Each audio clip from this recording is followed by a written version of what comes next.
不想要加班就滚蛋。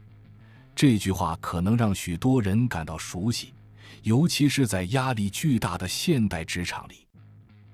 这不仅是老板对员工的警告，也是整个社会对工作的期望。然而，这样的要求合理吗？它背后隐藏的职场文化对我们的生活、健康，甚至心理有何影响？在这篇文章中，我们将深入探讨这一现象，并思考为何是时候重新定义我们对成功与生活的看法。加班文化的根源，从勤奋到过劳。现代社会强调勤奋这个美德，并将其等同于成功的必经之路。在许多公司里，员工的价值往往与他们投入的时间挂钩，而不是他们的工作效率或创造力。这种文化逐渐演变成一种过劳的常态，让员工在压力下不断加班。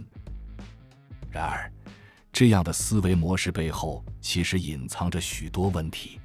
首先，长时间的工作并不一定能提高生产力，反而可能因疲劳而导致效率下降。根据多项研究显示，当工作超过一定时间，员工的专注力与创造力会大幅降低，甚至可能增加错误的几率。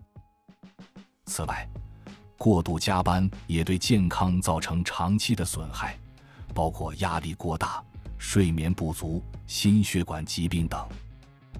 二、成功的错误定义，加班真的代表成就吗？在很多企业文化里，加班似乎成为了努力工作的象征，让人觉得只要投入足够多的时间就能取得成功。许多主管甚至以此来衡量员工的忠诚度与价值，认为愿意加班的人才是值得重用的员工。但成功真的仅仅是工作时间的堆积吗？当我们过度集中在工作上，是否忽略了生命中其他重要的部分？例如，家庭、健康、社交圈，以及个人兴趣和成长。成功不应该只是一个物质层面的标签，而是内在的满足感与生活的平衡。真正的成功来自于智慧的时间管理与专注力，而不是一味的延长工作时间。那些懂得如何利用时间高效完成任务，同时保留时间照顾自己与家人的人，才是真正掌握了成功秘诀的人。他们不仅在事业上有所成就，还能在生活的其他领域找到平衡与快乐。三、加班带来的影响：身心疲惫与人际疏离。加班并不仅仅影响个人的工作效率与健康，还会对人际关系产生巨大影响。长期的加班意味着减少了与家人、朋友相处的时间，导致个人的社交圈逐渐缩小，甚至出现家庭矛盾。当一个人长期处于加班的状态下，身心的疲惫往往无法得到充分的休息与恢复，这使得他们的情绪容易变得焦躁，对他人的耐心与理解力也随之减少。这样的状态不仅影响到工作中的表现，也会导致家庭与社交生活的质量下降。而这种因工作而导致的孤立感，长期来看，对个人的心理健康有极大的损害。许多研究指出，过度工作与孤独感、不满情绪以及抑郁症有着密切的关联。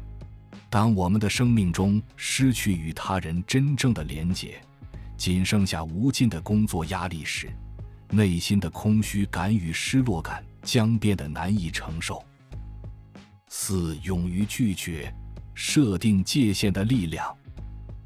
在这种情况下，我们是否应该忍受加班文化，还是应该勇敢地说不？答案应该是后者。设立界限是我们对自我价值的肯定、拒绝无意义的加班，不是逃避责任，而是一种对自己生活的尊重。设定界限并不意味着逃避工作，而是寻求一种更为健康的工作方式。透过高效的时间管理、专注的工作方式，我们可以在正常工作时间内完成更多的任务，而不是依赖加班来弥补效率的不足。当我们学会管理自己的时间并坚守生活中的界限时，会发现工作与生活之间的平衡是可以达到的，甚至可以帮助我们提升工作的质量。5. 改变命运，不满现状才能创造未来。现今，许多人对于现实的生活充满了不满，工资过低，生活压力过大，家庭与工作之间的矛盾，亲友对我们的期望与批评，这些都使得我们感到心力交瘁。这些不满情绪往往是我们内心深处的一种提醒，提醒我们需要开始做出改变。而加班文化就是我们可以挑战与改变的现状之一。我们不需要屈从于这种不健康的文化，而是可以选择主动创造属于自己的生活方式。这样的改变不仅能让我们找到内在的平静，也能让我们在现实生活中拥有更多的控制感与满足感。找到自己的生活价值。不想要加班就滚蛋这句话的背后，是一众对于现代职场价值观的极端化要求。然而，我们不应该让这种文化主导我们的生活。取而代之的是，我们应该学会重新定义自己的生活价值，理解真正的成功来自于内心的满足、生活的平衡与时间的高效管理。当我们勇敢地拒绝无意义的加班，并为自己的生活设立清晰的界限时，我们不仅能掌控自己的命运，也能在这个过程中找到真正的自由与幸福。欢迎来到我们的频道，这里是您心灵的避风港。我们致力于分享正念休息、自律训练与心灵成长的内容，帮助您在喧嚣的现实世界中找到内心的平静与力量。无论您是想提升自我，还是寻求更深的灵性生活，我们的影片将陪伴您走向更平衡、更充实的生活旅程。订阅我们，一起开启心灵修炼之路。